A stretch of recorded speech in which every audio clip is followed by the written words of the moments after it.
अस्सलाम वालेकुम। हज़रत मूसा अलैहिस्सलाम और फ़िरौन का वाक़या बयान करेंगे। सूरह अल-शुरा आयत नंबर 10। औज़ु बिल्लाहि मिनश शैतानिर रजीम। बिस्मिल्लाहिर रहमानिर रहीम।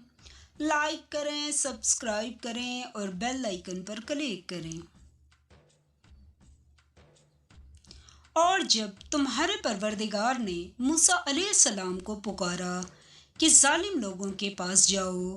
सूरह अल-शुरा आयत नंबर 11।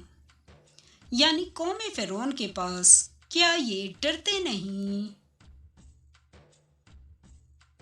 सूरह अल-शुरा आयत नंबर 12। उन्होंने कहा कि मेरे परवरदिगार, मैं डरता हूँ कि ये मुझे झूठा समझें। सूरह अल-शुरा आयत नंबर 13। और मेरा दिल तंग होता है और मेरी ज़ुबान रुकती है।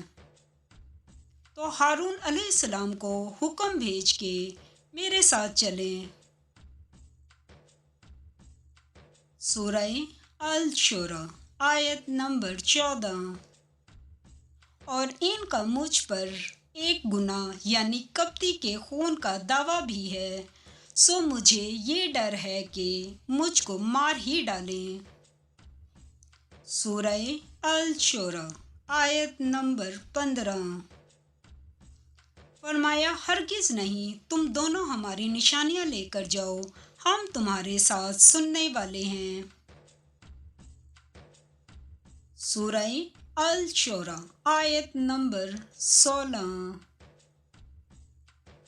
तो दोनों फ़िरौन के पास जाओ और कहो कि हम तमाम जहान के मालिक के भेजे हुए हैं।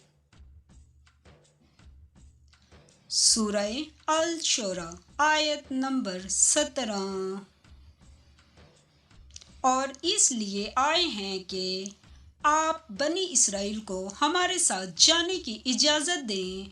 सूरह अल-शुरा आयत नंबर 18। फ़िरौन ने मूसा अलैहिस्सलाम से कहा, क्या हमने तुमको कि अभी बच्चे परवरिश नहीं किया और तुमने बरसों हमारे यहाँ उम्र बसर नहीं की। सूरह अल-शुरा आयत नंबर 19। और तुमने एक और काम किया था, जो किया तुम नाशुक्रे मालूम होते हो,